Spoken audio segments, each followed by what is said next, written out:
السلام علیکم ورحمۃ اللہ وبرکاتہ۔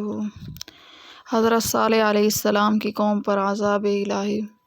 اس سے پہلے آپ ہمارے چینل کو سبسکرائب کریں، بیل آئیکن کو پریس کریں، لائک اور شیئر کریں۔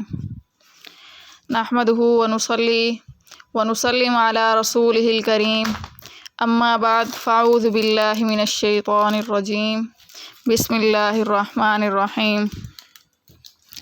اس کائنات کی رنگ و بو میں آباد کی جانے والی بستیوں، آبادیوں اور قوموں میں ایک قوم سمود کے نام سے یاد کی جاتی ہے۔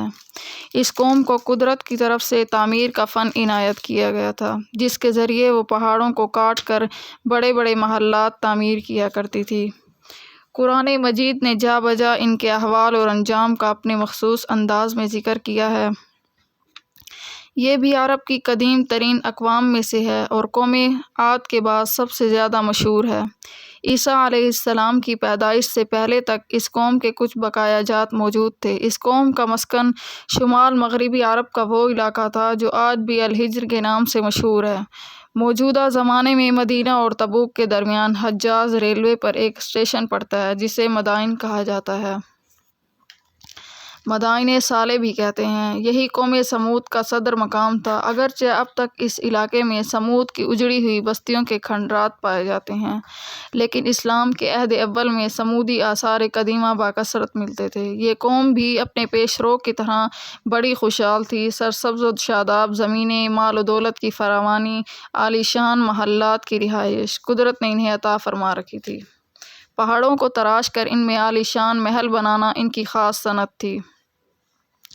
حیرت انگیز غاروں کی طرح حجر کے علاقے میں ابھی تک ان کے تراشے ہوئے بعض غار موجود ہیں۔ یہ قوم پچھلی قوموں کی طرح خدا کے وجود کی منکر نہ تھی، بلکہ اکیلے خدا کی بندگی کی منکر تھی۔ خدائے واحد کی بندگی کے بجائے مغرور سرداروں کے حکم پر چلنا ان کا دین و ایمان تھا، جس کی وجہ سے اس کے نظام زندگی میں سماجی اونچ نیچ اور اخلاق کے فاسدہ کا فساد پھیل گیا تھا۔ اس قوم کی اصلاح کے لیے حضرت صالح علیہ السلام مامور ہوئے، جنہوں نے دین حق کی واضح دلیلوں اور معجزات کے ذریعے انہیں راہ راست پر لانے کی کوشش کی، لیکن پیغمبران عزم، حوصلہ، صبر و استقامت اور حکمت و موعظت کے باوجود تقریباً 1500 گھرانوں میں سے صرف 120 کے قریب افراد نے حق کی دعوت کو قبول کیا اور باقی باطل پر جمے رہے۔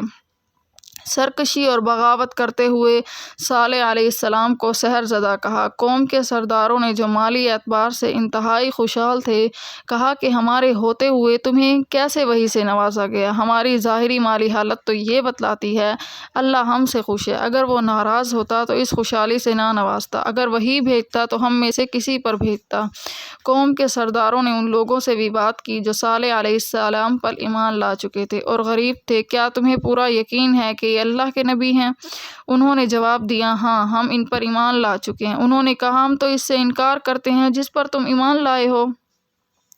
صالح علیہ السلام کی قوم نے صالح علیہ السلام کی ناصحانہ اور مشفقانہ دعوت حق سے اعراض کیا، حالانکہ صالح علیہ السلام ان سے اس دعوت حق کے بدلے میں کسی قسم کے اجر کے خواہ بھی نہ تھے۔ اس مغرور سرکش قوم نے نہ صرف پیغمبرانہ دعوت و نصیحت کو دل سے تسلیم کرنے سے انکار کر دیا، بلکہ صالح علیہ السلام سے نشانی اور معجزہ طلب کیا۔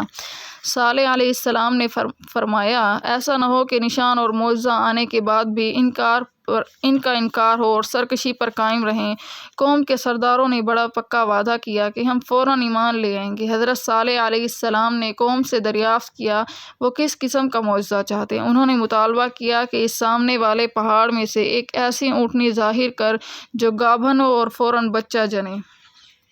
حضرت صالح علیہ السلام نے درگاہ الہی میں دعا کی اور اسی وقت ان سب کے سامنے پہاڑ میں سے حاملہ اونٹنی ظاہر ہوئی اور اس نے بچہ دیا۔ اس زبردست نشانی کے آنے کے باوجود قوم کی اکثریت نے دین حق کو قبول نہ کیا۔ صالح علیہ السلام نے قوم کے تمام افراد کو تنبیہ کی کہ نشانی تمہاری طلب پر بھیجی گئی ہے، خبردار اس کو کوئی اذیت نہ پہنچے۔ اگر اس کو کوئی تکلیف پہنچی تو تمہاری خیر نہیں۔ خدا کا یہ فیصلہ ہے کہ پانی کی بھاری مقرر ہو، ایک دن اس اونٹنی کا ہو اور دوسرا دن ساری قوم کا اور اس کے سارے جانوروں کا۔ قوم سمود نے اگرچہ اس حیرت میں ڈال دینے والے معجزے کو دیکھ کر بھی ایمان قبول نہیں نہیں کیا تھا، لیکن دلوں کے اقرار نے انہیں اونٹنی کو تکلیف دینے سے باز رکھا، اور کچھ عرصے تک یہ دستور جاری رہا کہ پانی کی باری ایک روز اونٹنی کی رہتی اور تمام قوم اس کے دودھ سے فائدہ اٹھاتی، اور دوسرے روز قوم کی باری ہوتی اور اونٹنی اور اس کا بچہ بغیر روک ٹوک چراگاہوں میں چرتا اور آسودہ رہتا۔ آہستہ آہستہ قوم سمود کو یہ کھٹکنے لگی کہ آپس میں صلاح و مشورے ہونے لگے کہ اس اونٹنی کا خاتمہ کر دیا جائے۔ ان کی سرکشی اور بغاوت نے انہیں اکسایا کہ یہ باری والی قید ہمارے لیے ناقابل برداشت ہے، لہٰذا ایک روز سازش کر کے اس اونٹنی کو ہلاک کر دیا، اور اونٹنی کا بچہ یہ دیکھ کر چیختا ہوا پہاڑ پر چڑھ گیا اور غائب ہو گیا۔ خدا تعالیٰ کی طرف سے انہیں مہلت ملتی رہی، یہاں تک کہ انہوں نے پیغمبر کی دعوت اصلاح اور اس کے لائے ہوئے نشانات سے خلاف جارحانہ کارروائیاں شروع کر دی، اور اس قدر نڈر ہو گئے کہ عذاب کا مطالبہ کرنے لگے۔ وہ بولے، اے صالح، اگر تو واقعی رسولوں میں سے ہے تو وہ عذاب لے آ جس سے تو ڈر رہا ہے۔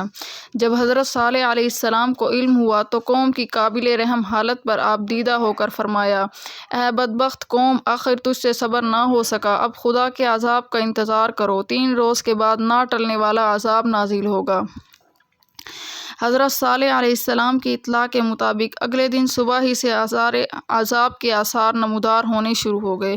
قوم کو صالح علیہ السلام کی صداقت پر یقین تھا، لیکن ضد اور ہٹ دھرمی کی وجہ سے اقرار نہ کرتی تھی، اس لیے قوم پر خوف و ہراس طاری ہو گیا۔ پہلے دن چہرہ زرد پڑا، دوسرے دن سرخ ہوئے، اور تیسرے دن چہروں پر سیاہی چھا گئی، لیکن پھر بھی توبہ و انابت کا جذبہ پیدا نہ ہوا جس سے پروردگار کا غصہ ٹھنڈا پڑتا۔ 3 دن کے بعد فیصلہ کن وقت آ پہنچا۔ رات کو ایک دہشت ناک آواز بلند ہوئی، اور جو جس حالت میں تھا اسی حالت میں مرا کا مرا رہ گیا۔ صالح علیہ السلام اور ان کے رفیق جو حفاظت الہی میں تھے اس عذاب سے بچ گئے۔ قرآن کریم نے آواز کے ہولناک واقعات بیان فرمائے ہیں۔ ظالموں کو ایک آواز نے پکڑا، پھر انہیں عذاب کی ایک کڑک نے آ پکڑا، بدلے میں ان کے اعمال جو وہ کرتے تھے۔ بس قوم سمود کو ایک زوردار آواز نے ہلاک کر دیا۔ مطلب یہ ہے کہ وہ آواز اضطراب انگیز، ہلاک کرنے والی، نہایت زوردار اور کڑکا دینے والی تھی، جس نے پوری مجرم قوم کو کانٹوں کی روندی ہوئی باڑ کی مانند کر دیا، اور ان کے بڑے بڑے سنگین مقامات اور پہاڑوں کی کھوٹیں ڈھا کر ان کے اوپر گر پڑے۔ قوم سمود پر آنے والا یہ عذاب نہ صرف قوم سمود اور ان کی بستیوں کو تباہ و برباد کر گیا، بلکہ سرکشوں کی سرکشی اور مغروروں کے غرور کے انجام کو ظاہر کر کے آنے والی نسلوں کے لیے سامان عبرت پیش کیا گیا۔ ایک طرف سمود پر یہ عذاب نازل ہوا، اور دوسری طرف صالح علیہ السلام اور ان کے ماننے والوں کو اللہ رب العزت نے اپنی حفاظت میں لے کر ہلاکت سے محفوظ رکھا۔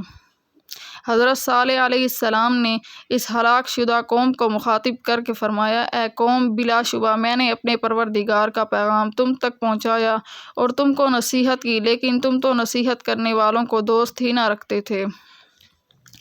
روایات سے معلوم ہوتا ہے کہ رسول اللہ صلی اللہ علیہ وسلم کے چند ارشادات بطور عبرت معلوم ہوتے ہیں، جن کی تفصیل کچھ یوں ہے۔ غزوہ تبوک کے سفر میں صحابہ کا گزر سمود کی ان بستیوں پر ہوا تو صحابہ کرام نے وہاں کے کنویں سے پانی بھرا اور آٹا گوندھ کر روٹیاں تیار کرنے لگے، تو رسول اللہ صلی اللہ علیہ وسلم نے پانی گردانے، ہانڈیاں اوندھی کر دینے اور آٹا بیکار کرنے کا حکم دیا، اور ارشاد فرمایا، یہ وہ بستی ہے جس پر خدا کا عذاب ہوا ہے، یہاں نہ قیام کرو اور نہ یہاں کی اشیاء سے فائدہ اٹھاؤ، آگے بڑھ کر پڑاؤ ڈالو، ایسا نہ ہو کہ تم بھی کسی بلا میں مبتلا ہو جاؤ۔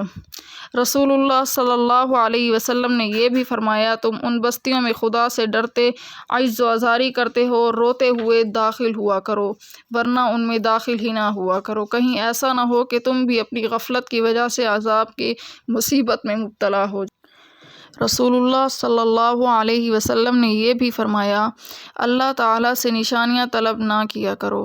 دیکھو، صالح علیہ السلام کی قوم نے نشانی کو طلب کیا تھا، اور وہ اونٹنی پہاڑ کی کھو سے نکلتی اور اپنی باری میں کھا پی کر وہیں واپس چلی جاتی تھی، اور جو اس کی باری کا دن تھا اس میں قوم سمود کو اپنے دودھ سے سیراب کرتی تھی، مگر سمود نے بالآخر سرکشی کی اور اونٹنی کو ہلاک کر دیا، اور نتیجہ یہ نکلا کہ خدا نے ان پر چیخ کا عذاب مسلط کر دیا، اور وہ اس عذاب سے گھروں کے اندر ہی مردہ ہو کر رہ گئے۔ وآخر دعوانا ان الحمد للہ رب العالمین۔